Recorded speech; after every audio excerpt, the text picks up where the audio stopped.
Selamat bergabung dalam program Dewan Pers Media Lab yang membahas isu-isu terkini tentang pers dan studi media di Indonesia maupun di dunia.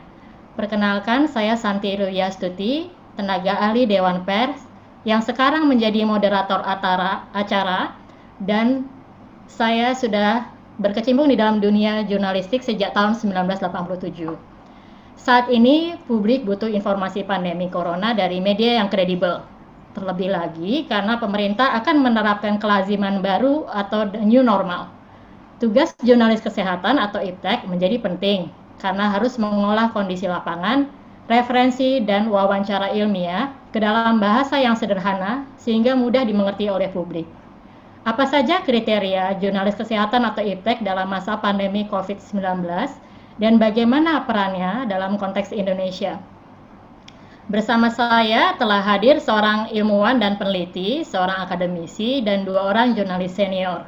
Saya perkenalkan satu persatu terlebih dahulu.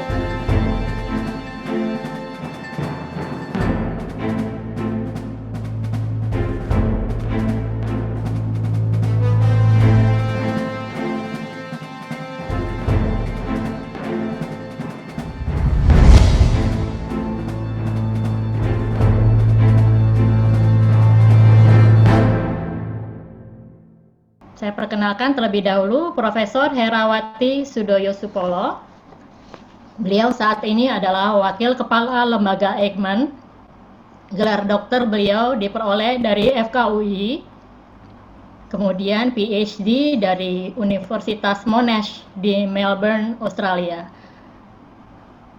Prof. Hera adalah Ketua Komisi Ilmu Kedokteran dari Akademi Ilmu Pengetahuan Indonesia atau AIP. Kemudian salah satu pemerakarsa Asia Pacific Society of Human Genetics dan pemerakarsa serta presiden pertama Asosiasi Biorisiko Indonesia. Prof. Hera juga telah memperoleh penghargaan internasional antara lain Torrey Award, dan di dalam negeri beliau memperoleh Habibie Award untuk ilmu kedokteran dan teknologi. Hasil penelitian Prof. Hera telah diterbitkan dalam sekitar 90-an jurnal ilmiah internasional dengan peer review. Kemudian narasumber berikutnya adalah Mas Muhammad Ghaffar Yutadi yang saat ini menjabat dosen jurnalistik Vkom Universitas Tarumanegara, S1-nya dari UGM, S2-nya dari UI, dan saat ini tengah menyelesaikan pendidikan S3 di Universitas Shahid, Jakarta. Mas Ghaffar sudah menjadi wartawan selama 30 tahun dan pernah menjabat sebagai Wakil Pemimpin Redaksi Indosiar dan Kepala Peliputan SCTV dan Indosiar. Aktif di organisasi profesi IJTI, sebagai Ketua Bidang Konvergensi dan Multimedia untuk kepengurusan 2017 sampai 2021. Narasumber berikutnya adalah wartawati senior Kompas, Mbak Atika Waluyani Mujiono. Mbak Atika S1-nya di IPB dan S2-nya di University of Maastricht di Belanda. Kemudian karir beliau yang sangat panjang saya cuplik di sini sesuai dengan topik kita pada hari ini. Pernah menjadi editor kesehatan dan kesejahteraan keluarga majalah Ayah Bunda, kemudian wartawan Des Iptek Harian Kompas, wakil kepala Des Humaniora Harian Kompas, wakil kepala Des Multimedia Harian Kompas, dan saat ini adalah wartawati Des Humaniora di Kompas. Yang terakhir, last but not least, adalah Andini Effendi yang sekarang seorang jurnalis independen. Andini menyelesaikan S1 di Universitas Pelita Harapan dan S2-nya di New York University. Andini dulu pernah menjadi anchor dan reporter senior Metro TV, kanal berita pertama di Indonesia. Andini pernah memenangkan penghargaan Best Current Affairs Presenter pada The Asian Television Award dan menerima penghargaan Elizabeth O'Neill Journalism Award dari pemerintah Australia. Tanpa menunda lagi, saya akan persilahkan kepada presenter pertama, yaitu Prof. Hera. Silakan Prof. Hera, mungkin bisa share screen. Selamat pagi semua. Salam sehat selalu. Prof. Selamat pagi. Pagi ini, dengan waktu yang sangat singkat, saya sebenarnya ingin bercerita mengenai sains mengenai komunikasi dan tentunya isu yang paling hot saat ini yaitu mengenai pandemi.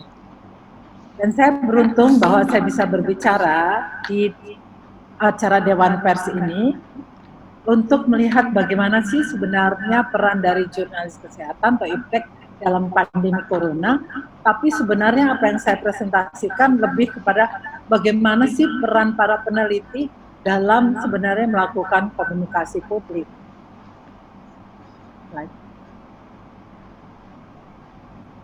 Ya.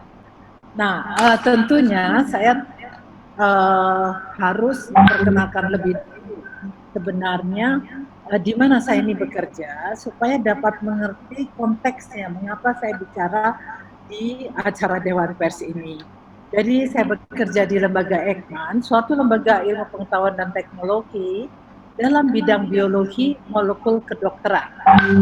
Dan itu tidak hanya seperti misalnya peneliti di Menara Gading, apa yang kami lakukan adalah semua kegiatan yang nantinya dapat digunakan untuk kesejahteraan manusia.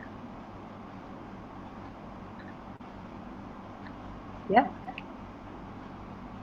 Nah, sebenarnya ini kok di atas ada yang tertutup ya. Kembali lagi, ya. Ini agak tertutup. Sebenarnya di sini itu memperlihatkan bagaimana perjalanan dari lembaga Eijkman dan hubungannya dengan media. 12 Desember 1990 itu kita tuh sudah diliput oleh koran cetak Kompas pada waktu itu tanggal 12 Desember pada waktu Kepala Negara Presiden Soeharto membuka suatu simposium internasional. Dan barulah di situ sebenarnya semua bangsa Indonesia itu tahu sebenarnya bahwa ada satu lembaga penelitian Institut Eijkman yang dihidupkan kembali. Dan ini merupakan suatu isu yang sangat besar pada saat itu karena jurnalis istana pun tidak tahu sebenarnya apa yang terjadi. Ini seperti sesuatu yang tiba-tiba tanpa mereka tahu sudah dicanangkan oleh Presiden Republik Indonesia pada saat itu. Dan gunanya segala macam visi misinya. Slide berikutnya. Ya.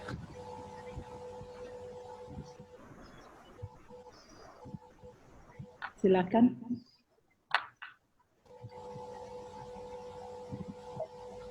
Nah, tentunya sejarahnya adalah dimulai dari konsep vitamin terlebih dulu, sehingga menghasilkan suatu hadiah Nobel untuk Christian Eijkman. Tetapi dengan ilmu kedokteran modern sekarang, dari vitamin ke biologi molekuler, dan di situ tujuan kita memperkuat sains di sini untuk mengatasi isu-isu seperti pandemik. Slide berikutnya. Nah, saya ingin share dengan teman-teman jurnalis semua bahwa apa yang kita perlukan sekarang adalah sesuatu yang sesuai dengan zaman now, zaman sekarang. Teknologi genomik itu menjadi utama, big data itu sesuatu yang harus kita hadapi, dan juga teknologi informasi. Ketiganya itulah nantinya yang akan menjadi kedokteran presisi, kedokteran kita di masa datang. Nah, sekarang pun sebenarnya sudah mulai ke situ karena kita dipaksa untuk masuk ke telemedicine, masuk ke genomik, dan lain-lainnya. Slide berikutnya. Nah, saya ingin sharing sebenarnya bahwa kemampuan dalam menangani penyakit infeksi itu bukan sesuatu yang baru. Tahun 2005, kita itu turut serta dalam identifikasi, isolasi, dan kajian molekul flu burung. 2012 itu virus West Nile. 2015 itu virus Zika. 2019 itu penanganan KLB di Jeneponto. Slide berikutnya. Coba kita lihat.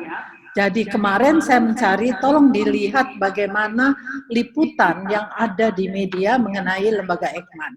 Zika dan Eijkman menghasilkan 403 hasil ini tidak selalu media cetak, tetapi juga media online. Slide berikutnya. Nah, kita itu sekarang masuk di mana dalam suatu era di mana diminta untuk melakukan percepatan deteksi virus. Karena virus jauh lebih cepat menyebar dibandingkan kemampuan kita untuk melakukan itu memerlukan fasilitas memadai, SDM yang mumpuni, dan riset yang berkesinambungan. Nah, kita tahu ini yang sebelah kiri itu yang merah itu adalah virion. Jadi, bagian dari virus, kemudian yang sebelah kanan memperlihatkan sebenarnya protein-protein apa sih? Kenapa saya taruh di sini? Karena ini nanti penting bagi kita untuk membuat strategi pembuatan vaksin. Vaksin adalah suatu hot issue minggu ini atau minggu sebelumnya dan mungkin minggu-minggu mendatang. Gambaran di bawah merupakan genom dari virus tersebut. 30.000 pasang basah, sesuatu yang menjadi isu hot juga. Slide berikutnya. Ya. Nah, deteksi virus tersebut kita tahu menggunakan suatu tes yang namanya polymerase chain reaction. Tadinya dilakukan secara manual, tadinya belum banyak laboratorium yang turut serta.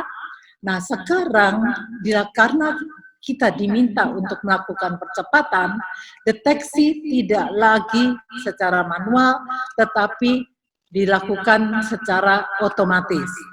Dengan automatic extractor itu paling tidak sehari kita dapat melakukan sekitar 360. Itu otomatis. Tapi sekarang ini ada mesin dan ini adalah mesin kedua yang ada di Indonesia yang kita miliki, sistem deteksi tertutup otomatis. Nah, ini jauh lebih cepat kalau mau targetnya tadi per hari puluhan ribu mungkin itu bisa dengan tambahan peralatan-peralatan ini. Slide berikutnya.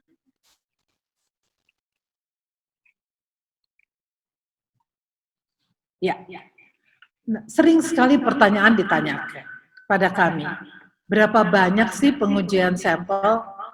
Ini data sebenarnya semua terbuka, bisa dilihat di web kita.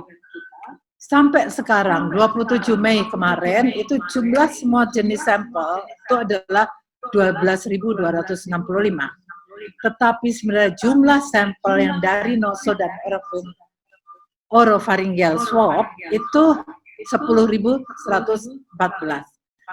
Dari situ hasilnya sekitar 15% itu positif. Lainnya negatif. Jadi tabel ini memperlihatkan hasil dari pertama kali kita diminta untuk turut serta mendukung tes PCR untuk virus penyebab COVID-19 sampai 27 Mei kemarin. Slide berikutnya. Nah, ini ada satu hari yang bersejarah sebenarnya buat kita semua, paling tidak buat lembaga Eijkman, tapi juga sebenarnya buat Indonesia, karena pada tanggal 4 Mei, kita itu untuk pertama kalinya mengupload 3 whole genome sequence ke suatu badan yang namanya GIS8, yaitu Global Initiative on Sharing All Influenza Data. Sampai saat ini, detik ini, 9 genom Indonesia sudah tersedia di bank tersebut, 7 dari lembaga Eijkman, 2 dari ITD UNER. Sampai Kamis 28 Mei lalu, pangkalan data GIS8 itu sudah menampung 34.000 data virus dari 81 negara. Ya, kita bersyukur bahwa dari 81 negara itu Indonesia masuk di dalamnya. Sementara itu peneliti kami sekarang sedang menyelesaikan 20 lagi sehingga kita bisa upload nantinya mudah-mudahan total menjadi 27 pada mungkin minggu-minggu ke depan. Nah, untuk apa sebenarnya? Ini pertanyaan-pertanyaan mendasar yang sering ditanyakan oleh media sebenarnya. Buat apa kita melakukan sequencing? Ini bukan suatu pekerjaan yang mudah sekali. Banyak sekali teman-teman karakterisasi virus karena kita belum mengenal sama sekali virusnya. Apakah dia spesifik Indonesia atau dia tidak, dan sama dengan virus global. Kedua, memonitor evolusi virus. Apakah virus dalam perjalanan hidupnya itu bermutasi, mengubah dirinya. Menentukan berapa cepat virus beradaptasi. Virus akan beradaptasi kalau pasien itu resisten terhadap virus tersebut. Melacak rute transmisi virus dan sebagainya. Nah, boleh nggak kembali lagi? Ya. Kemudian identifikasi target untuk terapi dan vaksin dan prediksi ancaman pandemi berikutnya. Slide berikutnya. Oke. Slide berikutnya sebentar. Ini pembuatan vaksin. Kalau semua sudah bertanya, sampai seberapa banyak, sampai berapa tahapan mana kita? Teman-teman, sekarang kita sudah sampai ke, coba lihat bulan Mei, itu kita cloning gen itu ke vektor. Vektor itu nantinya yang akan memperbanyak faktor tersebut. Gen yang mana? Gen S yang kita tuju karena dia itu yang docking ke sel manusia. Sekarang kita tahu, tapi juga kita lakukan dan yang lain-lainnya. Juni Oktober kita tujuannya untuk mendapatkan kandidat vaksin. Jadi mudah-mudahan kalau tidak ada dan semuanya lancar, tidak ada rentang Oktober kita mungkin punya seat vaksin tersebut. Selebihnya itu adalah urusan mitra. Slide berikutnya. Jadi tidak hanya sebenarnya penelitian, tetapi juga kita sebenarnya semi-industri. Jadi kita melakukan atau mendistribusikan viral transport medium yang kita buat sendiri di lembaga Eijkman sudah sebanyak lebih dari 60.000 ke 34 provinsi. Ini sebenarnya bukan pekerjaan atau bukan fungsi lembaga Eijkman, tapi karena kita memiliki, kita memproduksi, maka ini adalah sebenarnya sumbangsih kita untuk bangsa. Kemudian ada produk untuk screening dan diagnostik. Itu adalah kontrol positif yang ditujukan untuk deteksi COVID secara PCR. Dikembangkan di Eijkman, didaftarkan. Slide berikutnya. Jadi teman-teman, kalau kita lihat Eijkman dengan COVID, berapa banyak sebenarnya yang sudah disitasi atau quote di online maupun media cetak. 24.700 dengan keywords Eijkman dan COVID. Slide berikutnya. Saya kira saya mengakhiri dengan ini, yang ingin sekali menguatkan bahwa deteksi virus, kontak tracing, dan vaksinasi itu sangat diperlukan dalam menghadapi kehidupan normal baru. 6 di atas ini adalah usulan maupun pedoman dari WHO kalau kita ingin betul-betul bebas dari virus tersebut. Ada satu yang lembaga Eijkman mungkin berperan di nomor 2, sistem kesehatan memadai itu adalah rumah sakit, mampu identifikasi, isolasi, pengujian pelacakan itu kita. Jadi mudah-mudahan gambaran ini sebenarnya memberikan kepada teman-teman wacana apa sih tugas dari lembaga penelitian dan bagaimana hasil-hasilnya itu dapat dibagi atau berbagi dengan teman-teman dari media. Saya kira itu saja Mbak Shanti, terima kasih. Terima kasih Prof. Hera, sangat mencerahkan karena ini baru pertama kali kita mendengar secara kontekstual. Kemudian pembicara kedua saya undang Mas Gafar dari Universitas Tarumanegara. Mas Gafar akan bicara mengenai kriteria jurnalis ilmu kesehatan maupun iptek. Silakan Mas Gafar. Audionya jangan lupa Mas, masih mute. Oke, terima kasih. Saya akan mempresentasikan mengenai jurnalisme kesehatan dari sisi teori mungkin, karena pengalaman jurnalistik saya tidak terlalu banyak terlibat dalam jurnalisme kesehatan, tapi dari sisi akademis saya pelajari beberapa literatur mengenai jurnalisme kesehatan. Ya. Jadi di sini yang pertama-tama adalah, mohon next ya. Pertama-tama adalah jurnalisme kesehatan itu adalah bagian dari jurnalisme iptek. Jadi dia basisnya adalah ilmiah. Ya. Beberapa produk jurnalistik yang lain itu lebih banyak berdasarkan pada komentar atau opini, sementara pada jurnalisme iptek itu mengambil basis pada penelitian atau hasil-hasil bukti-bukti penelitian dan kaidah-kaidah ilmiah banyak dipergunakan di situ. Ya. Kalau saya mengambil dari literatur, terutama apa yang pernah dibuat oleh Maximinon, maka jurnalisme ilmu pengetahuan itu terbagi dua. Yang pertama adalah produk jurnalistik yang memberitakan mengenai berbagai kemajuan dan penemuan ilmu pengetahuan. Jadi di sini akan lebih banyak mengungkap dari sisi keilmuan. Yang kedua adalah memberitakan seputar masalah ilmu pengetahuan, namun dalam konteks sosial. Ini konteks yang lebih luas tentunya. Jadi yang berkaitan dengan kehidupan masyarakat, AMDAL, lingkungan, atau bahkan masalah-masalah politis atau ekonomi, tapi berkaitan dengan ilmu pengetahuan. Ya. Next. Kalau kita kemudian ke jurnalisme kesehatan, maka kita bisa bagi menjadi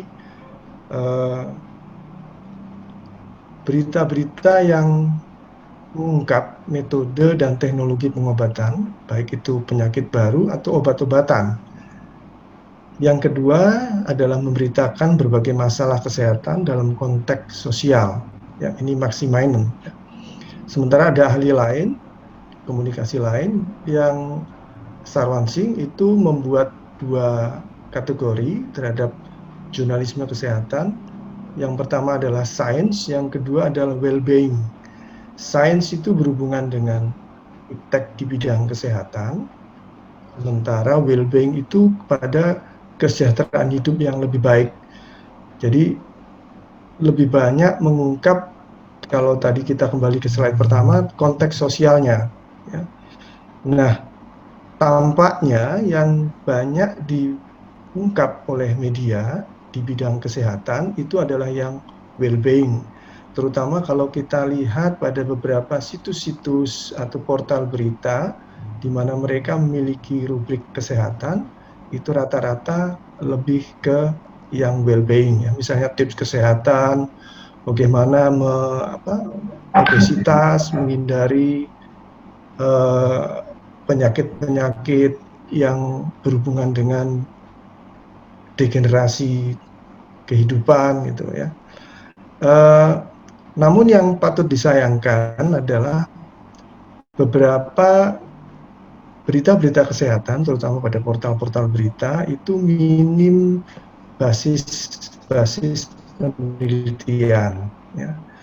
Jadi mungkin wartawannya juga kurang paham, atau deks kesehatannya di dikelola oleh wartawan yang tidak memiliki latar belakang pada bidang kesehatan. Ya. Nah, beberapa ahli itu mensyaratkan, Begren dan Kapadia itu mensyaratkan bahwa ketika ada rubrik kesehatan, maka sebaiknya dikelola oleh wartawan kesehatan yang secara kontinu memang meliput dan mengulas bidang kesehatan cukup lama. Ya, kalau kita lihat Mbak Atika itu konsisten dengan bidang kesehatan. Ya. Kemudian bahkan mensyaratkan adanya standar kompetensi. Jadi dibikin standar kompetensi agar produk jurnalistiknya itu baik dan memiliki standar dari sisi keilmuan, ya. Karena jurnalisme kesehatan itu berhubungan dengan nyawa manusia, ya. Apalagi kalau kemudian salah, tidak akurat atau salah menulis, ya. Beberapa jurnalis kesehatan yang saya lihat di literatur di beberapa negara itu membentuk komunitas-komunitas dalam rangka untuk meningkatkan kemampuan dalam menulis dan meningkatkan pengetahuan di bidang kesehatan. Next. Karena basisnya adalah keilmuan, maka jurnalisme kesehatan itu tidak bisa menulis hanya berdasarkan atas satu sumber, ya, misalnya kesaksian pasien atau press release dari industri farmasi, ya. Apalagi kalau misalnya membuat artikel mengenai rahasia hidup sehat orang yang sudah berumur ratusan tahun, ya itu apa istilahnya, pseudoscience, ya, tidak ada bukti ilmiah, hanya sekedar sebuah cerita ringan yang menceritakan bagaimana orang punya resep yang belum tentu juga bisa diaplikasikan ke orang yang lain, ya. Nah, khusus jurnalisme di era pandemi COVID-19 ini, yang saya lihat seharusnya ada 3 basis jurnalisme di situ. Yang pertama adalah jurnalisme kesehatan, yang kedua adalah jurnalisme bencana, yang ketiga adalah jurnalisme empati, ya. Jurnalisme bencana karena pandemi COVID-19 ini adalah bencana non alam. Artinya di situ seorang jurnalis yang meliput pandemi COVID-19 harus mempertimbangkan kaidah-kaidah jurnalisme bencana, antara lain misalnya tidak mengeksploitasi penderitaan, tidak mengeksploitasi horor, tidak mengeksploitasi ketakutan, ya. Kemudian melakukan mitigasi dengan lebih baik mengenai pandemi itu. Jurnalisme empati itu lebih kepada eksploitasi, ya, eksploitasi penderitaan dan mengedepankan empati terhadap para korban atau pasien COVID-19, ya. Dan jurnalisme kesehatan ini basisnya tadi keilmuan dan bukti ilmiah.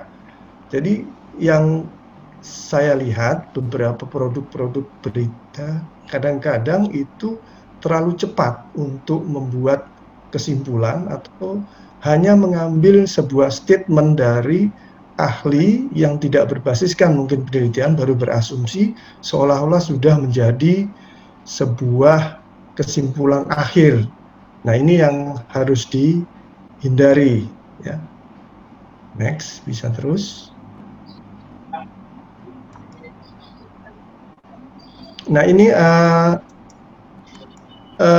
kebetulan saya membimbing salah seorang mahasiswa yang melakukan sebuah penelitian mengenai berita COVID-19, ya, beberapa media yang dia teliti ketika awal adanya pandemi, ya. Jadi tampaknya media-media kita itu begitu sensasional, takjub, ya, kemudian mengupas secara berlebih-lebihan, bahkan meninggalkan empati terhadap penderita, ya. Jadi kalau saya ambil contoh misalnya 2 penderita pertama kita, ya, nomor 1, nomor 2 itu, yang sebetulnya mungkin kita nggak tahu nomor 1 apa nomor 2 karena tes kita kan ya kita tahu ya kurang besar ya. Nah itu terlihat bahwa ada beberapa framing yang dibangun, kemudian istilah-istilah yang menyudutkan, ya, membuat sang pasien itu seolah-olah menjadi tertuduh pertama di Indonesia, bahwa dialah penyebab pertama wabah COVID ini yang menyebabkan masyarakat lantas membenci. Ya, padahal ketika pada pengungkapan berikutnya, dua WNI ini merasa bahwa dia pun ya misalnya tidak pernah tinggal serumah, hubungan dekat yang pernah dituduhkan juga tidak tepat, artinya dia hanya bertemu dengan warga negara Jepang itu sekali dalam klub tari misalnya. Tapi media kita itu mengolahnya seolah-olah menjadi sebuah kehebohan. Ya. Makanya tadi jurnalisme empati itu penting. Jadi tidak tidak kemudian viktimisasi terhadap sang pasien. Ya. Ini penelitian yang dilakukan mahasiswa saya, kebetulan saya membimbing, itu memperlihatkan bahwa media-media kita di awal berita pandemi itu ternyata banyak sekali, ya, terutama portal berita ya, bukan Kompas ya, portal berita online itu yang mengolahnya itu dengan sedikit menyudutkan, kemudian menimbulkan rasa panik ya.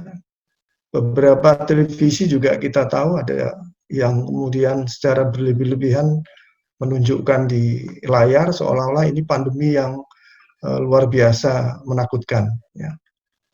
Kemudian next.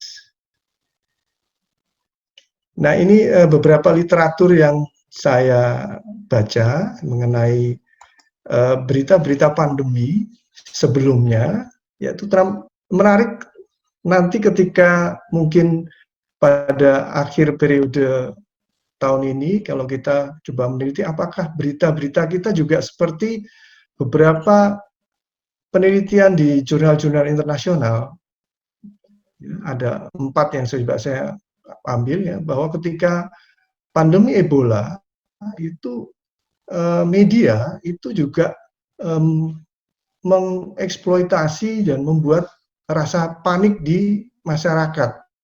Ya, jadi ketakutan, kemudian mitigasinya bahkan kadang-kadang tidak ada, yang menyebabkan kebingungan terhadap masyarakat. Ya. Kemudian penelitian mengenai flu babi, swine flu juga begitu, ada dramatisasi ya yang diolah oleh media. Kemudian penelitian mengenai SARS ya, bagaimana media di Hong Kong ini tempat penelitian tersebut ketika pandemi flu babi dan SARS itu juga ternyata banyak media yang hanya template ya, ini kembali menjadi kritik juga jurnalisme kesehatan. Template artinya ketika memberitakan SARS 2003, kemudian ada flu babi, swine flu, itu dia hanya template aja, mengulang ya, mengulang-ulang seolah-olah itu hal yang sama ya. Penelitian yang keempat adalah ketika bagaimana hubungan antara ilmuwan dengan jurnalis, ternyata nggak ketemu ya. Kalau ilmuwan itu lebih berhati-hati dan lebih ingin itu akurat dan tepat, jadi membutuhkan waktu, sementara jurnalis itu lebih senang yang cepat dan heboh. Ya, ini 4 penelitian yang saya baca kritik juga terhadap media dalam ketika masa pandemi. Ya, next. Bisa berikutnya. Padahal media itu dalam komunikasi krisis bencana, ya, itu sangat penting perannya. Ya. Saya coba mengambil sebuah slide yang pernah dipresentasikan oleh Kemenko Info, bahwa ketika komunikasi krisis bencana itu peran media diharapkan membantu pemerintah dalam rangka untuk meredam kepanikan dan memberikan informasi-informasi yang akurat dan jelas kepada masyarakat, ya.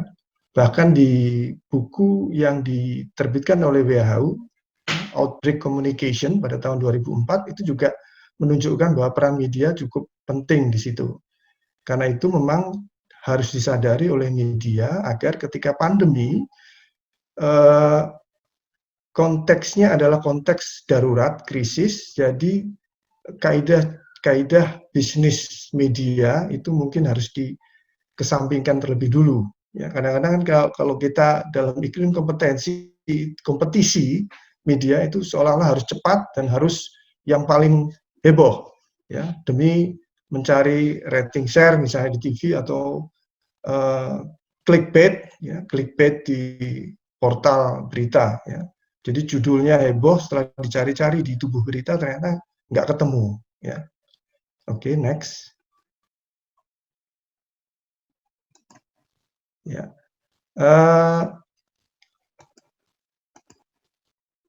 Nah ini jurnalisme kesehatan. Ya. Jadi jurnalisme kesehatan itu dari literatur yang saya baca itu harus betul-betul berbasiskan oleh bukti ilmiah, evidence-based reporting. Ya. Jadi bukan kecepatan memberitakan, tapi ketepatannya dalam memaparkan fakta, ya. Karena beritanya itu bisa membahayakan nyawa masyarakat, ya. Evidence-based reporting ini mungkin mirip dengan evidence-based medicine (EBM) di dunia kedokteran, bahwa yang pertama-tama adalah menggunakan bukti ilmiah, ya, berupa hasil penelitian, kemudian apa asumsi atau pendapat dokter, terus kemudian bagaimana pendapat dari pasien. Ya. Ini saya coba perlihatkan dari dua portal berita, misalnya statement politikus atau statement tokoh. Ya. Hasil penelitian terbaru COVID-19 diumumkan Pak Jokowi, iklim tropis Indonesia membunuh virus. Ya. Ini bukti yang belum tuntas, ya, tapi sudah langsung diungkapkan. Ya. Kemudian beberapa minggu kemudian itu diralat. Ya. Ternyata musim panas tidak bisa turunkan penyebaran COVID-19. Ya. Ini kan bisa menyesatkan dan membingungkan. Ya. Yang pertama mungkin membuat orang menjadi abai karena ketika musim udara panas, kemudian kelembapan, kita pasti aman. Ternyata bukti lain menunjukkan tidak. Ya. Tidak hanya mungkin tidak Pak Jokowi juga, mungkin di Amerika Presiden Trump pun juga mengatakan hal sama, ya. Tapi itu bukan dari sebuah pembuktian yang sudah final. Ya. Hal lain adalah yang harus dihindari, ya, misalnya kalau saya ambil dari seorang jurnalis kesehatan di Amerika, Swisher, adalah rilis dari industri farmasi, press release obat baru misalnya dari industri farmasi, itu juga harus diselidiki dulu evidence base-nya. Apakah dia betul-betul sudah sudah terbukti uji klinisnya. Karena kadang-kadang jurnalis atau media itu senang dengan hal baru.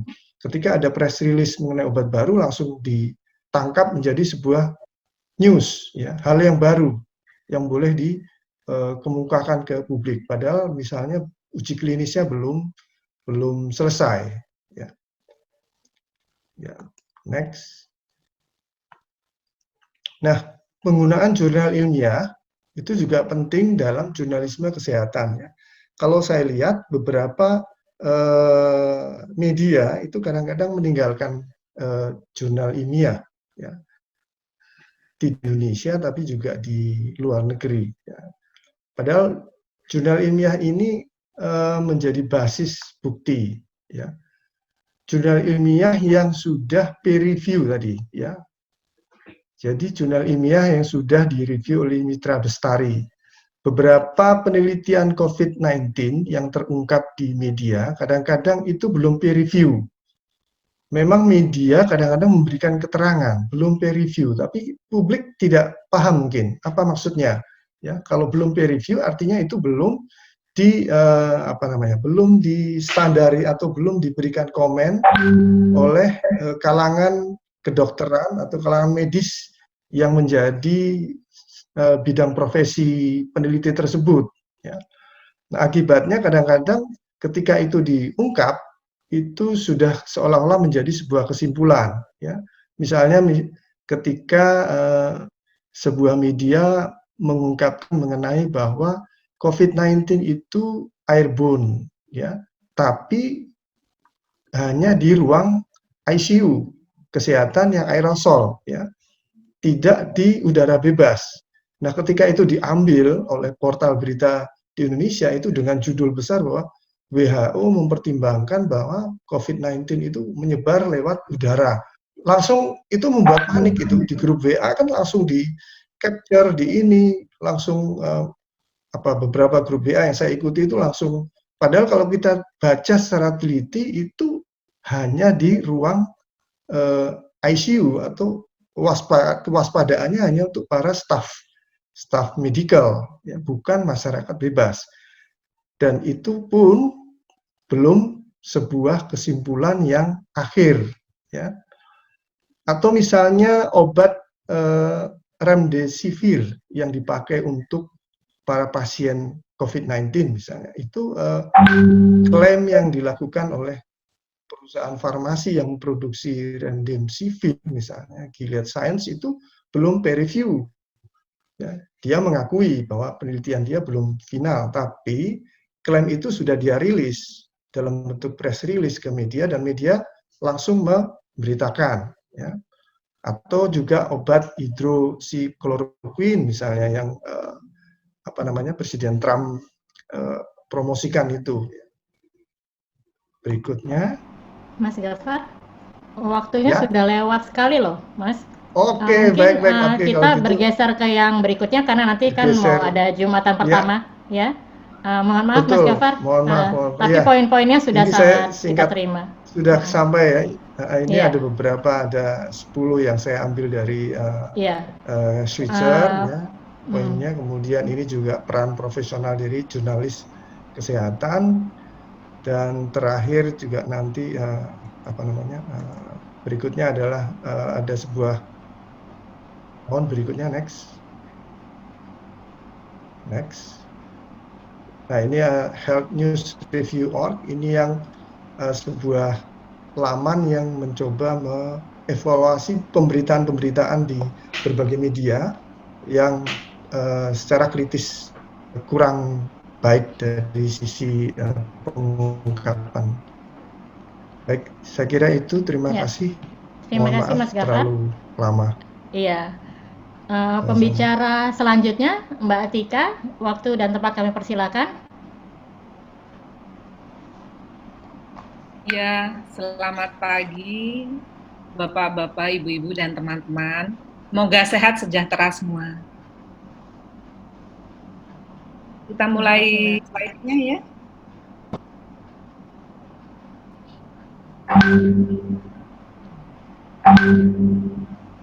Dari awal Mbak Bunga.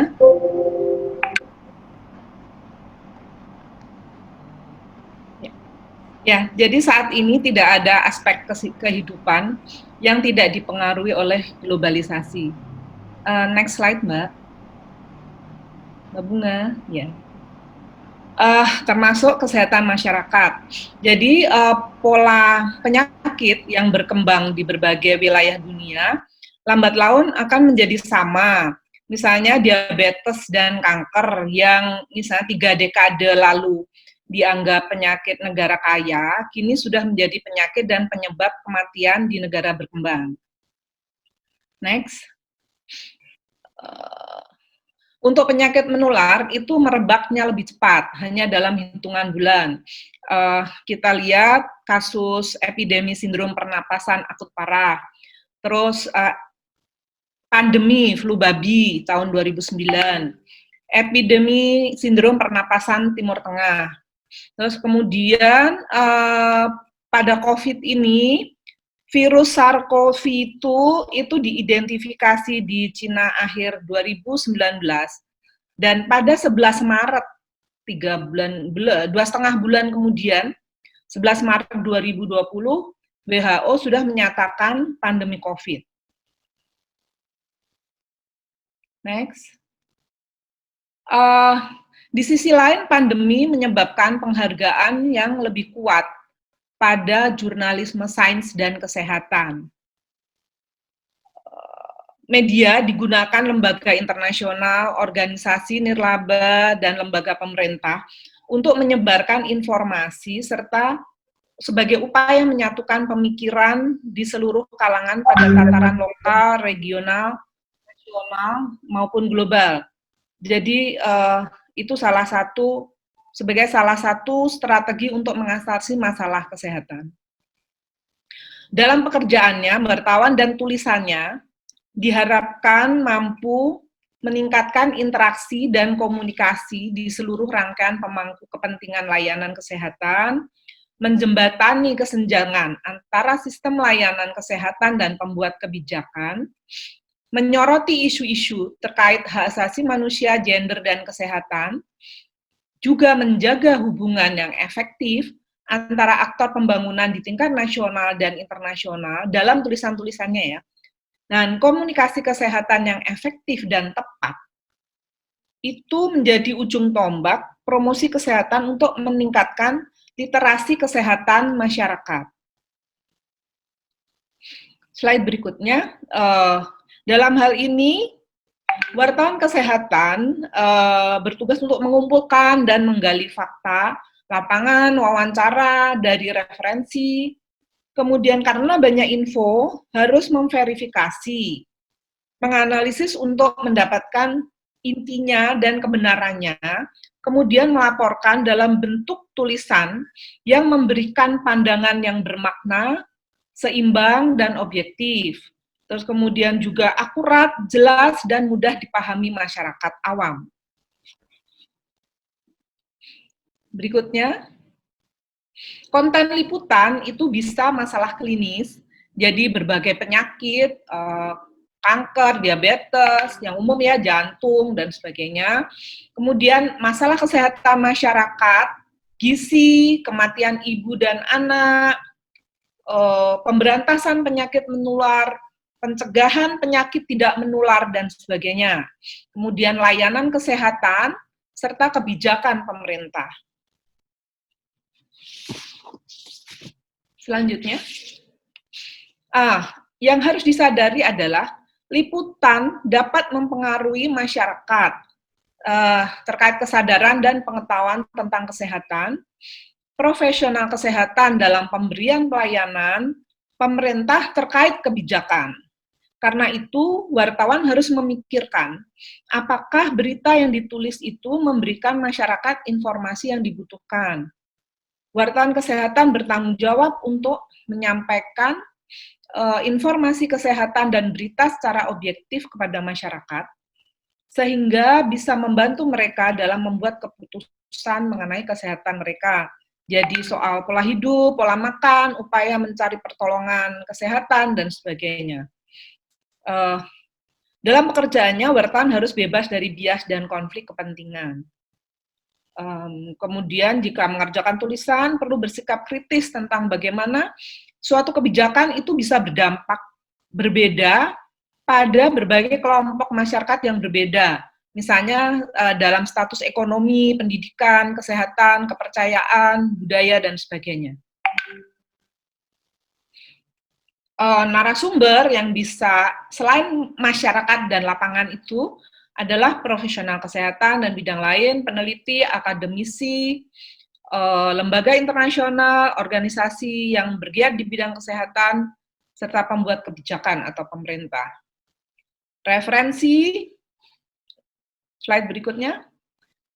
Referensinya bisa laman organisasi kesehatan nasional maupun internasional, jurnal ilmiah, literatur.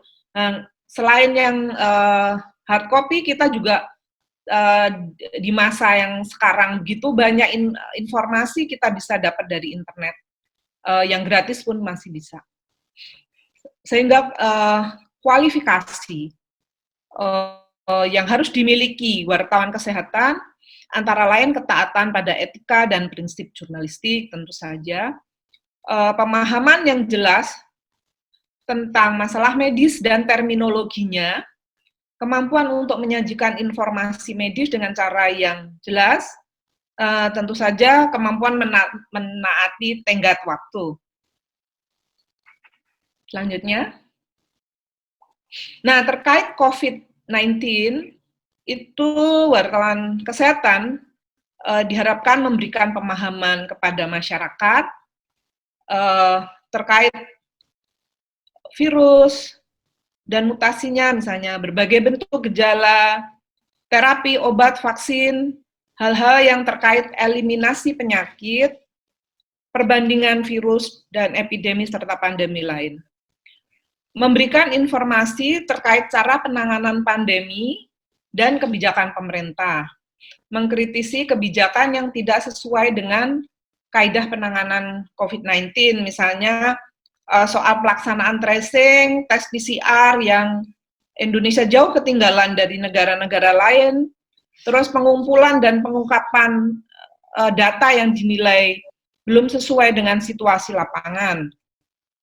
Jauh sebelum pengungkapan kasus klaster Depok, Kompas sudah mendorong dilakukannya tes PCR untuk COVID-19 dan pengungkapan kasus ketika sudah terdengar kematian-kematian dengan gejala mirip gejala COVID, misalnya kasus Cianjur, terus yang Semarang, itu yang sampai sekarang kita nggak tahu, itu sebetulnya COVID-19 atau flu babi, katakannya orang di Semarang kan dibilangnya flu babi, tapi kita juga nggak pernah tahu itu sebetulnya apa. Nah, selanjutnya juga soal penetapan jaga jarak, PSBB, dan penerapannya di lapangan yang longgar sekali sebetulnya ternyata. Terus kemudian niat pelonggaran PSBB sebelum kurva betul-betul melandai gitu. Jadi nanti ada contohnya Kompas berita-beritanya di berikutnya, di slide berikutnya nanti. Terus hal lain adalah menjadi referensi masyarakat dalam hal pelurusan informasi terkait hoax. Juga terus memantau perkembangan pengetahuan dan penelitian tentang COVID-19 karena itu terus berkembang.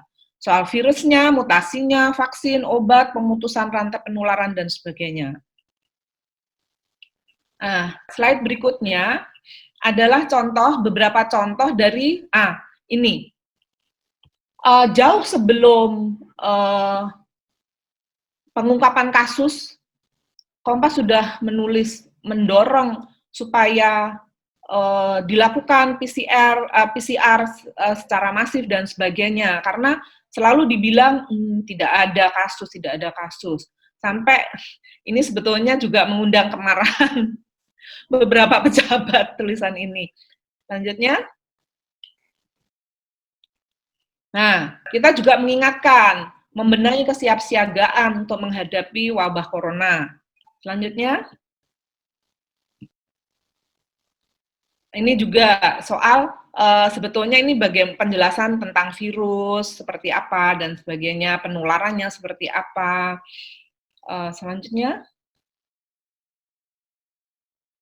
Nah, tanggal 11 Maret WHO mendeklar bahwa COVID-19 menjadi pandemi.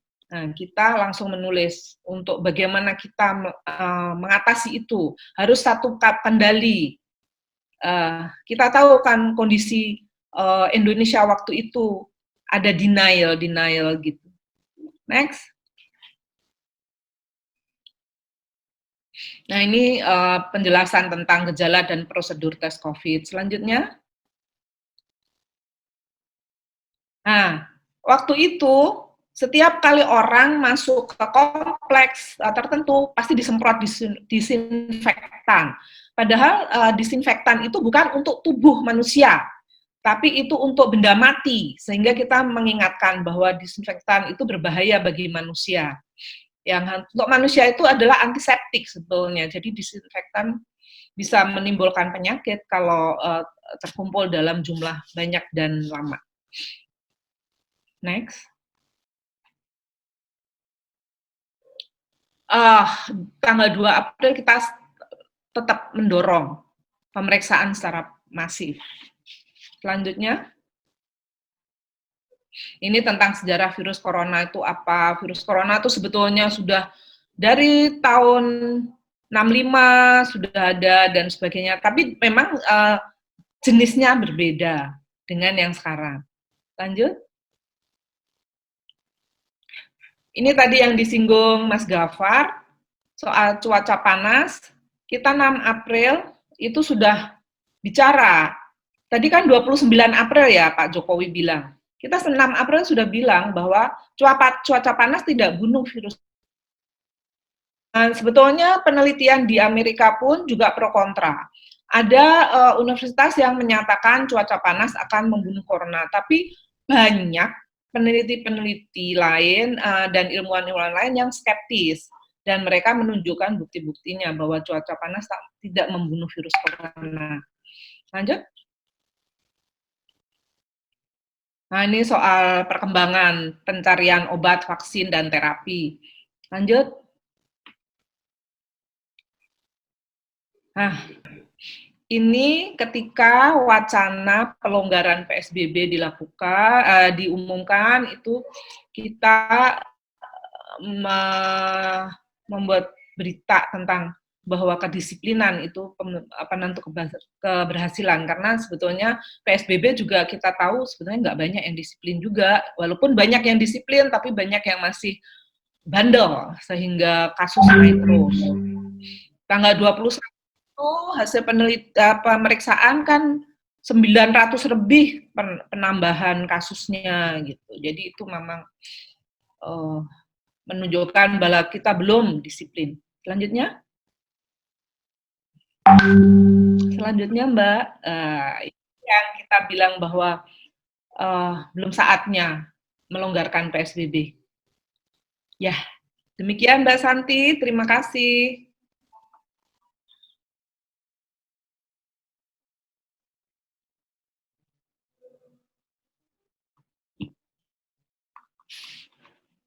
Pada saat Pak Harto masih ke masa kritis. Oh, ya, bisa dengar saya sekarang? Ya. Jadi Andini pernah meliput secara intensif pada saat Pak Harto sedang masa krisis di rumah sakit selama beberapa minggu, dan kali ini Andini akan menjadi pembicara sebagai praktisi jurnalis independen. Silakan Andini, di-unmute dulu ya. Mbak, kayaknya kita mendingan lebih ngobrol aja kali ya. Aku kan nggak pakai presentasi dan biar lebih dinamis gitu. Oke. Sampai ini kan udah menjelang jadi kita langsung tanya gitu. jawab. Oh oke. Jadi Andini nggak ada video atau apapun ya untuk di share. Oke. Nggak ada. Oke, kalau gitu terima kasih Andini untuk waktu tambahan tanya jawabnya. Kita akan lihat siapa saja yang sudah bertanya. Ini yang pertama ada pertanyaan dari Mas Zek dari Mavindo. Mas Zek itu mengatakan pembentukan opini publik masif terjadi di media sosial dan grup percakapan. Jadi banyak sekali orang yang mengaku-ngaku ekspertis menyebar hoax atau pengobatan dan teori konspirasi tentang pandemi ini, ya kan? Kemudian apa yang harus dilakukan oleh jurnalis kesehatan untuk membendung fenomena ini? Mungkin bukan hanya jurnalis kesehatan ya, tapi di sini ada Andini dan juga Mbak Atika yang sudah berpengalaman sebagai jurnalis senior. Bagaimana sih medianya juga harus care gitu. Jadi bukan hanya jurnalisnya saja. Mungkin saya lempar dulu kepada Andini ya, An. Boleh, Mbak. Mungkin sebelum jawab ini. Iya, sebelum jawab itu mungkin aku mau sharing sedikit dari jurnalis yang memang nggak fokus di bidang health atau medical issues gitu. Tapi kan kalau kita di TV terutama any kind of issues yang hot topic itu menjadi sesuatu yang kita harus bisa pahamin gitu. Dari belajar waktu dari kejadian Pak Harto dirawat itu akhirnya yang saya lakukan waktu masih reporter junior karena masih awal banget waktu di Metro juga. adalah gimana caranya dapat informasi dari tim dokternya langsung. Kalau nggak salah kepalanya waktu itu Dokter Joko. Tapi Dokter Joko itu kan dokter jantung kalau nggak salah. Jadi ada nggak begitu detail yang dia tahu tentang kenapa waktu itu Pak Harto. Jadi yang kita lakukan pada saat itu saya terutama adalah menghubungi literally everyone di dalam tim dokternya Pak Harto. Itu ada, I don't know, maybe 20-an orang kali ya. Ada Dokter Jose, ahli ginjal, semuanya deh, ahli otak, segala macam itu dihubungin. Jadi maksudnya apa? Jadi ketika kita ngelaporin, itu lebih detail. Dan juga dimengerti bahasanya oleh semua orang. Karena penonton kita pada saat itu hingga saat ini adalah memang general audience yang kalau mungkin yang ngejelasin dokter nggak akan ngerti juga gitu. Jadi saya lebih pakai, saya sambungin dengan kayak keadaan personal. Let's say, karena waktu kakek saya yang mengalami gagal jantung pada saat itu ternyata tuh dari sini ininya, jadi ternyata karena umurnya sudah sekian itu makanya Pak Harto nggak bisa untuk berfungsi pada saat itu organ tubuhnya.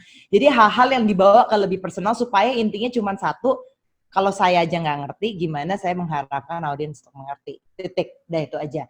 Dan kemudian juga kalau di broadcast journalism, dalam hal ini waktu itu di Metro, memang jarang sekali emang ada jurnalis yang punya latar belakang, let's say kedokteran atau kesehatan masyarakat. Jadi memang adalah orang-orang awam sebenarnya yang harus mengerti isu ini dan harus bisa translate ini ke publik. Jadi it was a very difficult task sebenarnya, kalau boleh jujur. Nah, kalau dikatakan tadi sempat dari ada salah satu pembicara yang mengatakan bahwa memang informasi yang disajikan sekarang less empathetic dan untuk lebih mengejar kecepatan itu memang harus diakui memang benar adanya. Tapi saya juga bisa argue ketika kita saya sebagai mahasiswa jurnalistik di S1, kita pernah ditanyakan satu pertanyaan mendasar. Waktu itu tuh sistem pengantar jurnalistik mata kuliahnya. Sebagai reporter, ketika kita menyaksikan suatu kecelakaan, apa yang dilakukan? Apakah kita akan bantu orang itu atau kalian akan meliput? Jawaban yang benar itu adalah kita akan meliput. Karena pertama kita nggak punya pengetahuan medis. Salah-salah ngebantu malah jadi lewat orangnya. Tapi kita karena kita punya kamera atau kita punya notebook atau sekarang maybe punya smartphone ya bisa direkam gitu. Ada kejadian seperti ini, korbannya siapa, apa segala macam sambil minta bantuan. Menunggu bantuan datang itu kan informasi harus ada. Jadi kecepatannya di situ dan capability sebagai seorang jurnalis yang tidak bisa melakukan tindakan medis juga dilakukan pada saat itu. Tapi yang juga memang menjadi catatan besar adalah hingga saat ini karena memang tidak ada kekhususannya kalau saya lihat di broadcast journalism di Indonesia untuk ngertiin satu isu, nggak usah jauh-jauh ngomongin COVID-19, ngomongin gizi aja, gizi buruk aja itu that's a health issue kan, tapi itu nggak ada yang punya better understanding kalau itu tuh health issue, pasti akan dihubungannya dengan politik atau dengan economical issues gitu. Jadi nggak menyeluruh gitu ininya. Dan memang nggak bisa disalahkan juga karena kalau di kita di TV dengan durasi yang begitu singkat, kita nggak akan bisa ngebahas yang sampai sedalam itu. Dan juga mungkin Mbak Shanti bisa sharing juga di sini. Dulu kita punya departemen news magazine.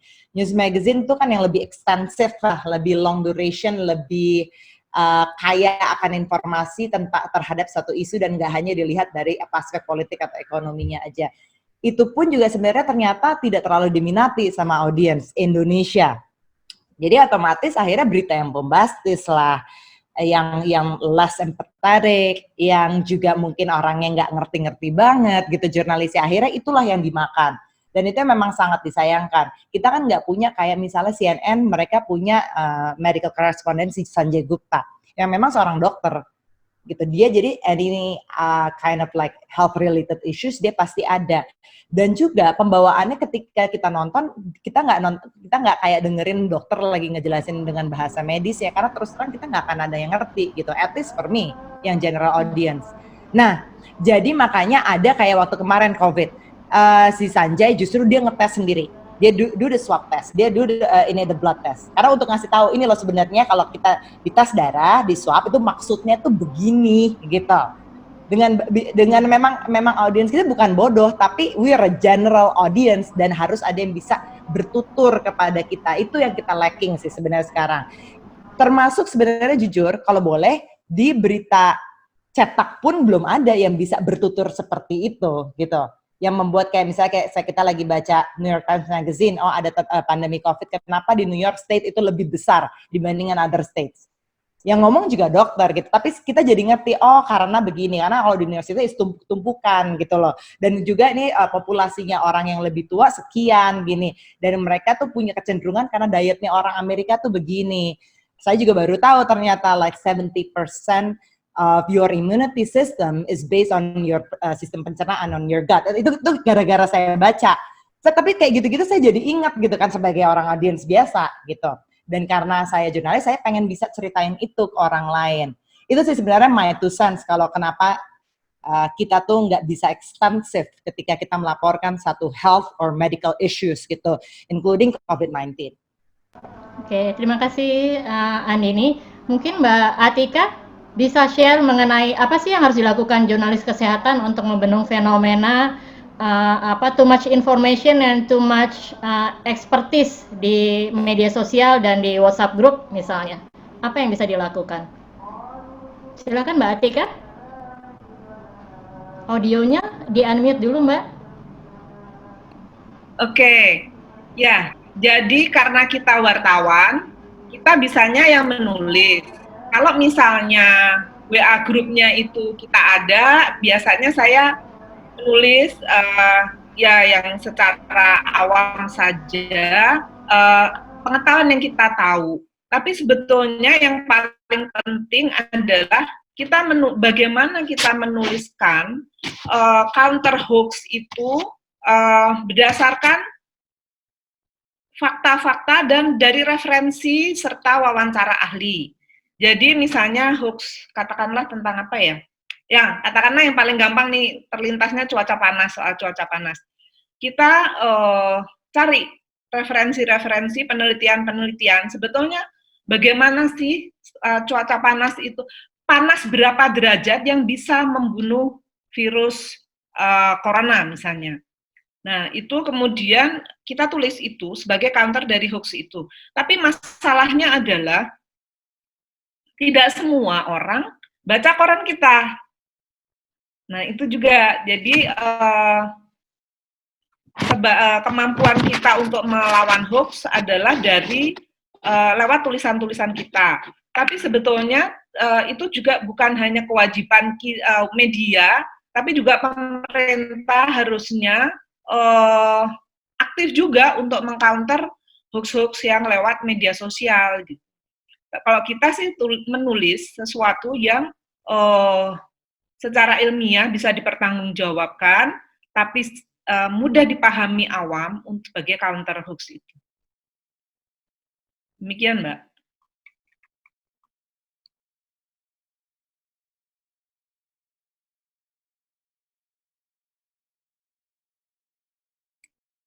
Pembicara lain ada yang ingin menambahkan mengenai bagaimana mengcounter hoax di media sosial atau di percakapan WhatsApp group?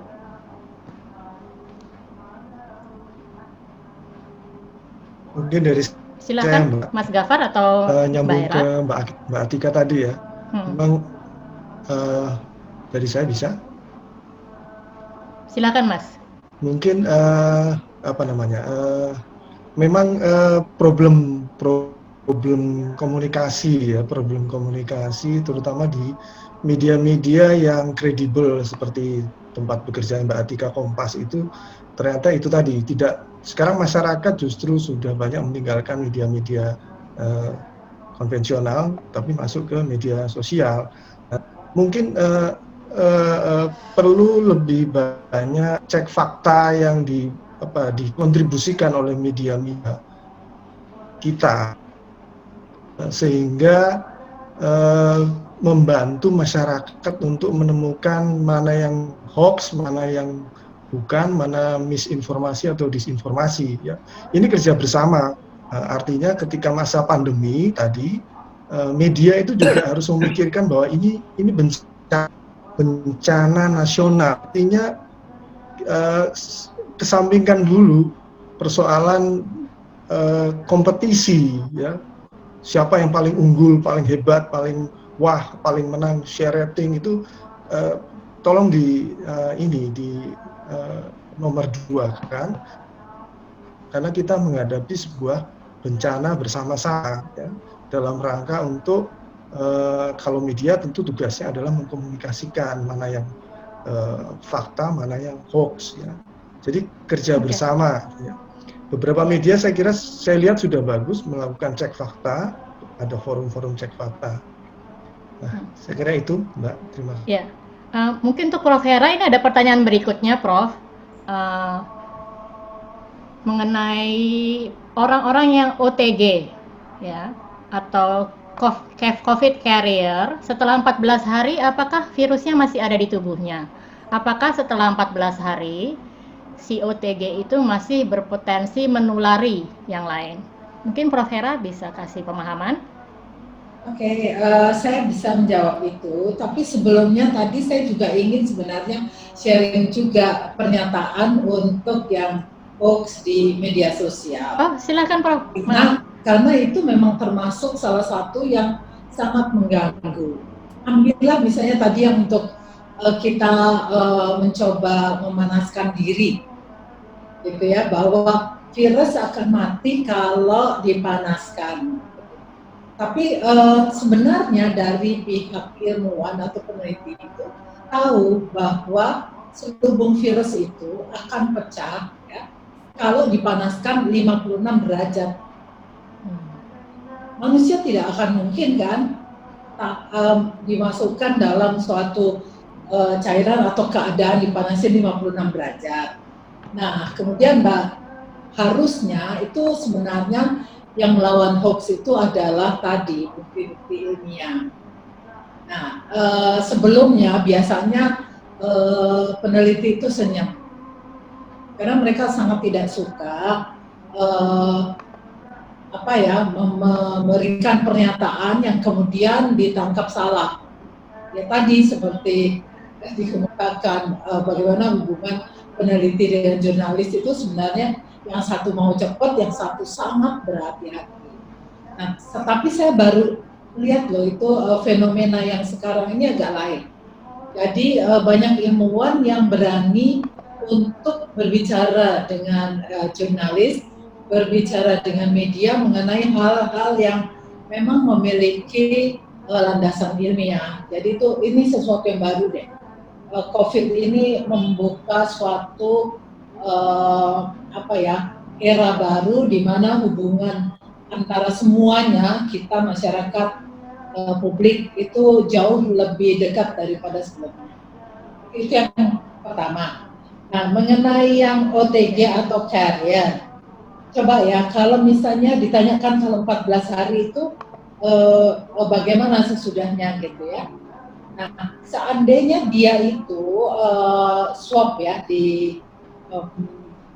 periksa kemudian virusnya positif tapi tidak ada gejala, biasanya sih itu hilang, clear out gitulah dalam waktu 1-2 minggu. Karena apa? Sampai antibodinya terbentuk terhadap virus tersebut. Karena kan berarti kenapa dia tidak memiliki gejala, berarti dia memiliki respons imun yang baik orang itu. Nah, biasanya itu 2 minggu hilang, tapi banyak yang seperti tadi carrier yang masih membawa virus tersebut. Cuma itu kasus yang biasanya sangat sedikit. Jadi seperti itu sih. Terima kasih Prof. Hera. Pertanyaan berikutnya dari Mas Rahmat Ginanjar. Bagaimana tanggapan Pak Gafar dan Prof. Hera terkait beberapa pemberitaan dari sejumlah sumber kredibel yang menyebutkan adanya obat-obat tertentu yang menyebutkan penyakit akibat virus corona. Sementara sejauh ini pejabat atau lembaga kredibel dan kompeten belum ada yang memberikan keterangan yang pasti tentang obat corona tersebut.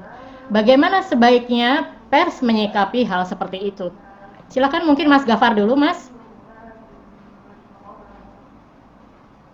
Mas Gafar, bisa dengar saya? Oke, baik, terima kasih. Ya, seperti tadi. Silakan, ya, Mas. Ya. Ya, silakan. Oke, baik, terima kasih. Itu tadi ya, terpulang lagi kepada media kita ya. Saya mengetuk media kita agar tidak terburu-buru mengungkap fakta-fakta yang tidak memiliki dasar ilmiah. Media itu kan senang hal-hal baru, ya, serba cepat, ya. Tapi ternyata basis pembuktiannya belum ada. Tadi obat untuk yang corona tadi, itu kan belum ada bukti ilmiah yang menunjukkan misalnya penderita corona bisa sembuh, ya. Nah, media memang sebaiknya menjelaskan bahwa jangan sampai kemudian menyesatkan publik seolah-olah sudah ditemukan obat corona tersebut, ya. Jadi 3 hal tadi ya, kalau saya lihat di tengah pandemi itu kita harus, pertama adalah komunikasi kesehatan, jurnalisme kesehatan, jurnalisme bencana, dan jurnalisme empati. 3 hal itu yang harus menjadi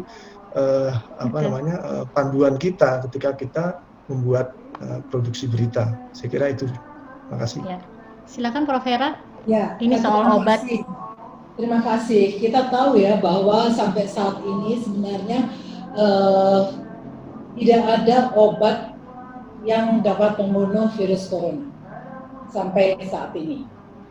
Banyak klaim yang kemudian keluar dari berbagai macam sumber, apakah itu dari ilmuwan atau peneliti bisa, atau dari awam publik. Nah, sekarang itu seperti tadi Mas, jadi bahwa ini ada hal-hal yang bombastis. Ada juga yang memang sudah menjadi media darling karena pernyataan-pernyataannya. Nah, saya tidak menyalahkan media, tapi seringkali itu ada beberapa memang yang mudah atau memang dia tuh bisa berkomunikasi dengan baik. Tapi yang dikomunikasikan itu salah.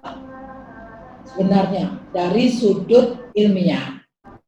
Nah, salahnya adalah bahwa saya nggak mau menyalahkan sih, tapi media tidak membaca terlebih dahulu.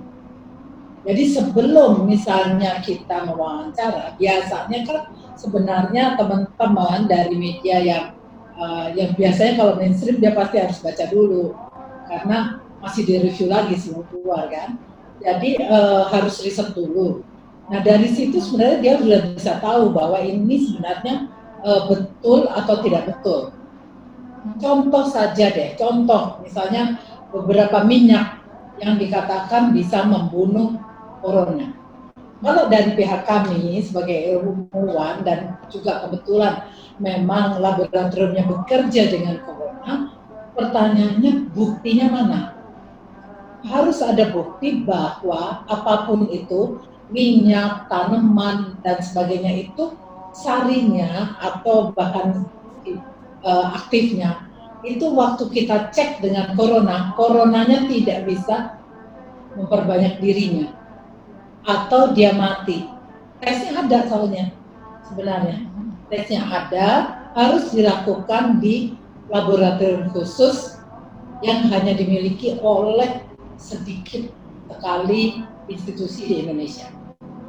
Nah jadi sebenarnya tuh kalau media tahu bahwa penelitian mengenai obat-obatan untuk virus ini yang masuk dalam kategori patogen yang sangat berbahaya, itu pasti tempatnya hanya tertentu, nggak bisa dilakukan di tempat-tempat yang biasa saja lah, laboratorium Selain biasa. Eijkman, di mana lagi Prof?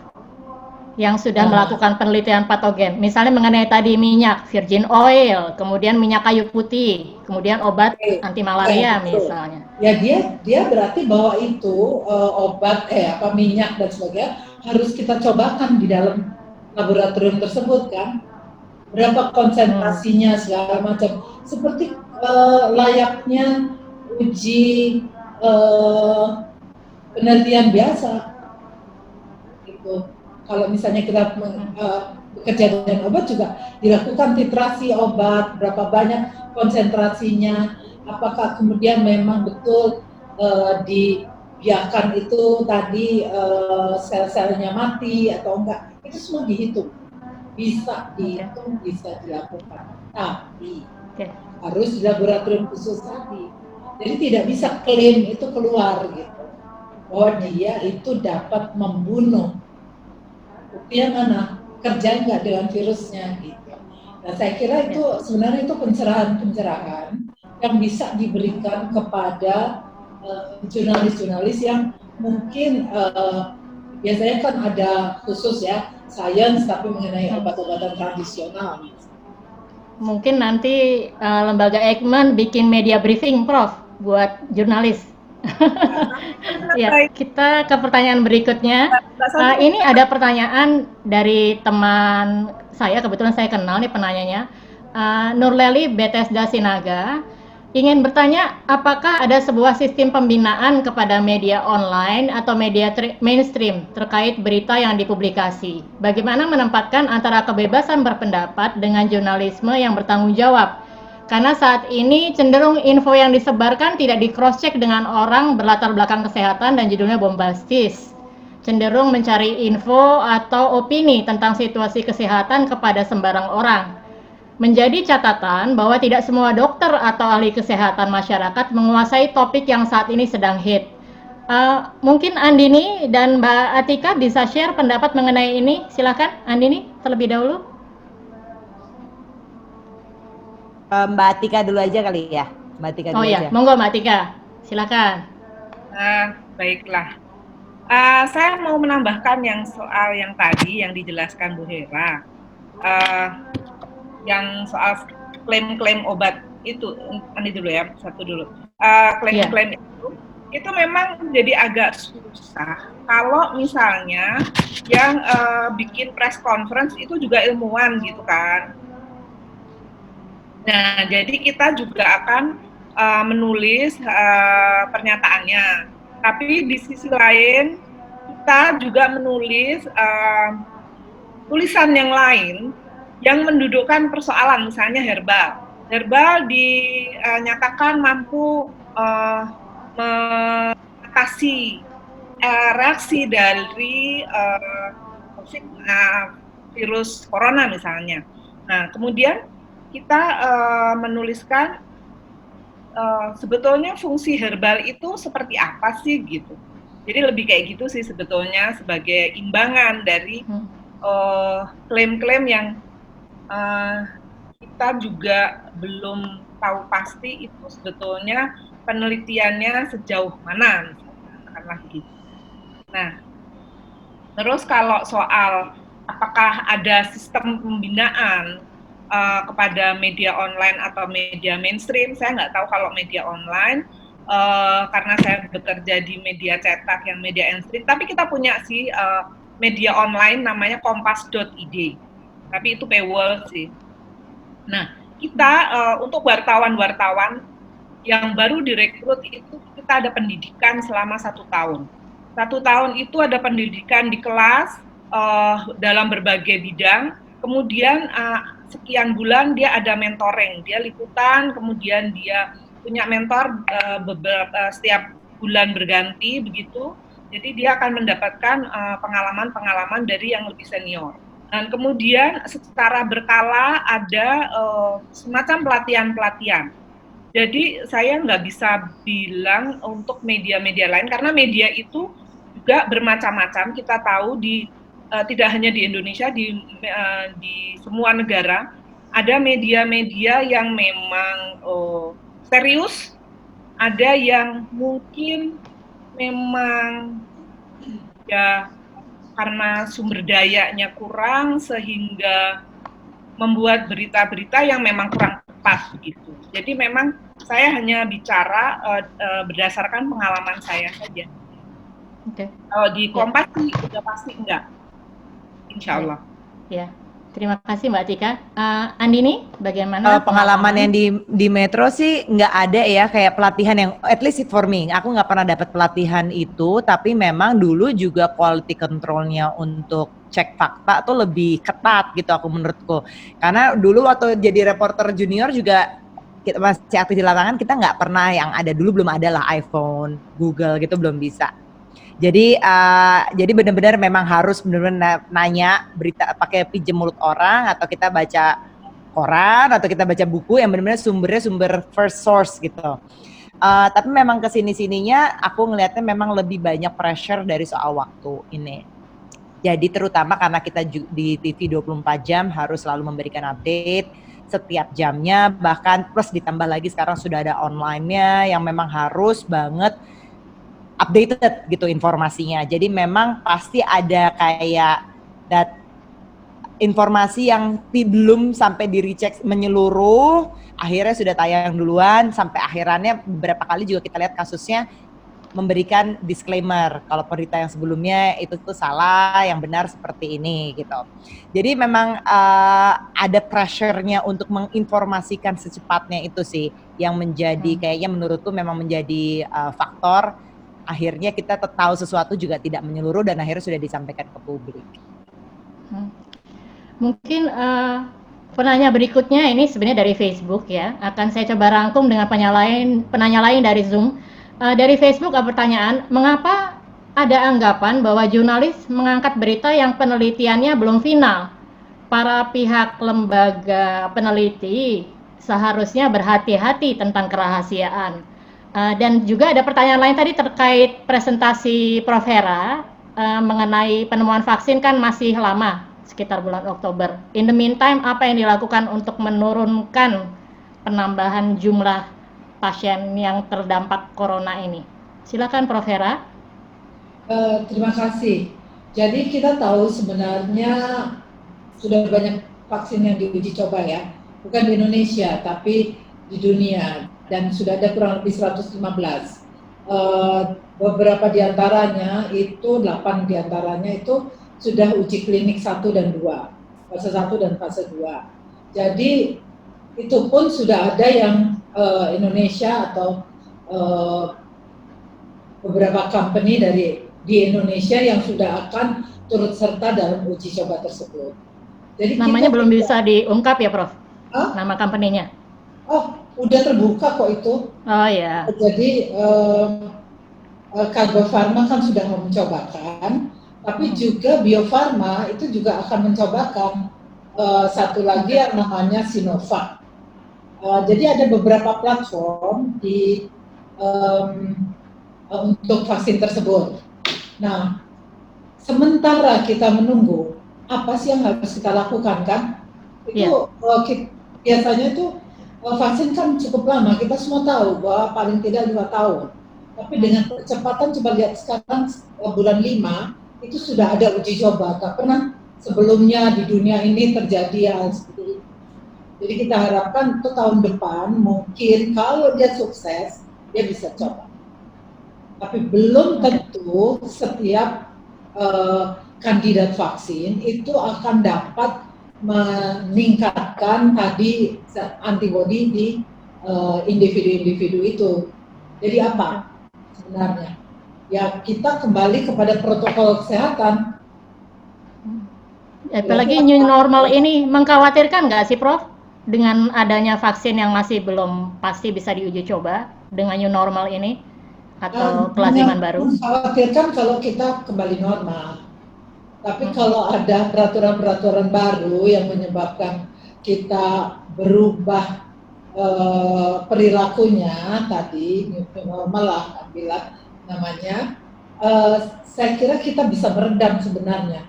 Karena dengan melakukan karantina mandiri saja, itu sebenarnya sudah menurunkan tingkat infeksi. Tapi kuncinya adalah sebenarnya kontak tracing, dan makin banyak tes yang kita harus lakukan. Dan kita kejar-kejaran. Jadi kalau itu dilakukan, maka sebenarnya kita lumayanlah bisa mengontrol infeksi, penyebaran dari infeksi virus tersebut sambil menunggu vaksinnya ada. Nah ini pertanyaan tadi Facebook itu, apakah lembaga penelitian harus menjaga kerahasiaan, Prof? Karena kesannya ada yang mengangkat penelitian belum final. Ya, oke. Zaman dulu kita tidak akan sebenarnya membuka sedikit pun apa yang kita lakukan karena kita selalu kompetitif. Siapa yang lebih dulu mengklaim hasil dari suatu penelitian yang lain akan gugur. Itu zaman dulu. Tapi ini adalah suatu keadaan yang menurut saya seluruh ilmuwan pun tidak pernah lihat seperti ini, bahwa ada percepatan dari jurnal-jurnal yang dipublikasikan. Sebagian memang itu tidak peer reviewed, tapi ada pengertian dari semuanya, dari peneliti maupun dari publisher, bahwa yang namanya tadi non peer reviewed itu suatu saat bisa ditarik oleh penelitinya. Jadi bahwa misalnya itu memang tidak valid ternyata setelah dia lakukan jauh lebih banyak sampel. Dan orang-orang juga tidak akan kemudian mendiskreditkan peneliti tersebut karena dia sudah memberikan atau sudah publikasikan itu sebelum betul-betul jadi. Nah, kenapa sharing di situ baik untuk semuanya? Karena sebenarnya langsung peneliti-peneliti lain itu mencoba metodologi maupun pola pikir yang digunakan oleh peneliti lain tersebut. Nah, vaksin sama juga. Vaksin itu karena ada patennya biasanya tidak akan pernah di-share. Sifatnya kerahasiaan. Tapi masalahnya di sini, di Indonesia juga ya, bahwa kita tidak bisa menutup itu. Karena dituntut untuk tadi data sharing yang supaya, saya kira maksudnya adalah supaya kita semua ini tahu di mana posisinya. Kalau posisinya memang betul bisa sukses, semuanya akan senang. Kalau misalnya memang tidak berhasil dan sebagainya, ini sesuatu yang terbuka, yang bisa dipertanggungjawabkan. Saya kira memang situasi kita ini adalah situasi yang berbeda atau abnormal lah, tidak biasanya seperti ini. Bicara berhati-hati tentang kerahasiaan ya. Ya, oke. Baik, Prof. Ini ada pertanyaan berikutnya dari Mas Wan Abbas, Pemret Kilas Bandung, PRSSNI Jabar.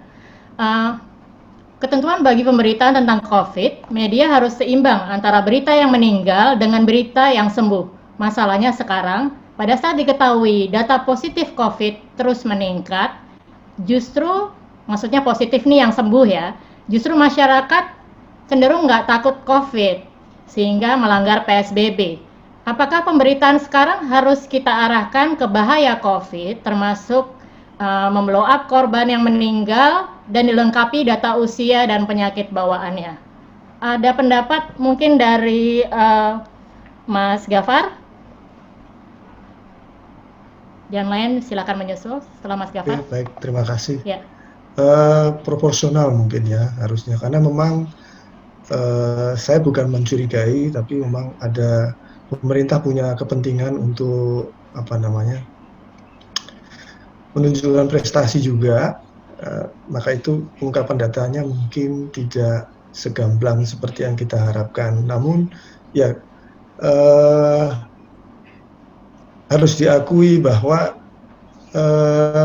belum sempurna apa yang dilakukan oleh pemerintah, itu belum sempurna. Kita mau masuk ke new normal, tapi berbeda dengan negara lain. Kalau negara lain masuk ke new normal itu data-datanya sudah memperlihatkan bahwa sudah terjadi penurunan. Sementara di kita kan berbeda, tapi mau masuk new normal. Nah, media proporsional saya kira harusnya juga memberikan gambaran bahwa ya sesungguhnya kita ini new normalnya dalam tanda kutip karena belum bagus gitu. Jadi jangan sampai juga horor ya, menakut-nakuti tidak, tapi juga memberi kesadaran kepada publik bahwa Kalau disebut new normal, kita tuh new normalnya ala Indonesia. Beda dengan new normal di Eropa yang memang datanya sudah turun semua. Itu saya kira. Terima kasih. Ini menyambung ke pertanyaan berikutnya soal komunikasi publik pemerintah. Mungkin Andini dan Mbak Atika bisa menjawab dari sisi sebagai jurnalis. Dengan komunikasi publik pemerintah yang sekarang, apakah jurnalis sudah mendapatkan apa yang diinginkan sebagai informasi untuk diteruskan ke publik? Silakan Mbak Atika atau Andini dari perspektif jurnalis. Kalau aku sih gini, kalau untuk COVID, jujur aku kan nggak ngeliput. Tapi kalau misalnya dilihat dari pemberitaannya, mungkin yang diberikan itu sudah cukup, sudah dirasa cukup, cuman diterjemahkannya itu untuk publik belum maksimal. Itu aja. Tapi mungkin juga perlu ada kekritisan dari jurnalis untuk bisa bertanya lebih lanjut lagi sih, harusnya dengan adanya informasi yang kita harusnya nggak hanya copy paste aja gitu. Itu yang bisa dilakukan gitu saat ini, karena memang kalau publik aja nggak usah jauh-jauh untuk ngomongin sesuatu yang medis, ngomongin perpanjangan PSBB aja kita dapat dokumennya dari Pemprov DKI aja, ini maksudnya apa gitu, kok banyak banget, intinya tuh apa. Nah itu sebenarnya yang diperlukan itu adalah executive summary-nya gitu loh kalau untuk kita. Jadi tidak hanya sekedar kita copy paste, tapi kita untuk mengerti juga supaya kita bisa lebih konstruktif lagi ketika menanyakan kepada narasumbernya, kepada sumber terpercayanya untuk menambah informasi yang kita perlukan sebelum kita sampaikan kepada publik. Itu yang aku lihat untuk kondisi saat ini. Oke, Mbak Atika? Terkait komunikasi publik tentang COVID ya mohon maaf. Kalau menurut kami di Kompas, sebetulnya pemerintah kurang satu kata. Di satu sisi mengumumkan peningkatan kasus. Tapi peningkatan kasus itu pun datanya kita masih ragu. Apakah itu mencerminkan situasi real atau tidak? Karena kita tahu tes PCR di Indonesia masih jauh ketinggalan dari artinya perbandingan tes yang dilakukan dengan jumlah penduduk, seperti apa tracing yang dilakukan dan sebagainya. Ada pemerintah daerah yang sangat giat dan serius sekali melakukan tracing dan sebagainya. Tapi pasti ada, dan kita melihat ada daerah-daerah yang kita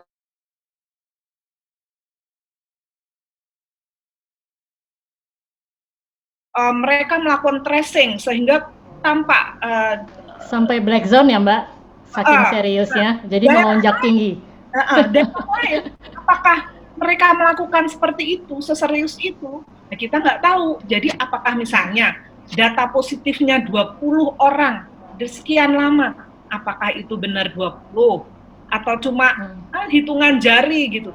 Apakah itu mencerminkan situasi yang real? Nah itu yang kita nggak tahu. Nah itu ya, jadi terus kemudian data-datanya juga tidak lengkap. Usia berapa orangnya, kita nggak perlu nama ya, tapi kita perlu tahu usia, terus komplikasi yang dia idap dan sebagainya. Itu juga nggak tahu. Kita nggak pernah tahu yang meninggal itu range usianya berapa aja gitu. Itu tidak sedetail itu yang kita dapatkan. Kemudian itu di satu sisi ada pengumuman peningkatan kasus dan sebagainya. Tapi di sisi lain itu sudah ada pengumuman ancang-ancang perkiraan kapan wisata akan didorong, terus niat untuk relaksasi PSBB dan sebagainya. Jadi ada tidak satu kata, ada pengumuman-pengumuman, komunikasi-komunikasi yang saling tidak mendukung kalau menurut saya. Oke. Ya, terima kasih. Sayang sekali waktu kita sudah habis, karena ini adalah Jumat pertama bisa ke masjid, walaupun jumlahnya dibatasi, jadi kita harus sudahi sekarang. Saya mengucapkan terima kasih pencerahannya, karena dari talk show ini kita bisa tahu kira-kira kapan Indonesia punya vaksin sendiri. Terima kasih Prof. Hera. Kemudian komunikasi publik pemerintah seharusnya seperti apa? Karena sudah diperbaiki, sudah diberikan masukan dari sisi jurnalis sebagai penyambung pesan kepada publik, membutuhkan informasi supaya pemerintah lebih mungkin transparan terhadap data dan bagaimana mengatasi khususnya per provinsi. Juga dari sudut kriteria seorang jurnalis kesehatan, terima kasih Mas Gafar sudah share kepada kita kriterianya apa saja, dan semoga bermanfaat untuk para jurnalis yang mengikuti broadcast dari Media Lab ini. Sampai bertemu di lain kesempatan di Media Lab Dewan Pers. Terima kasih.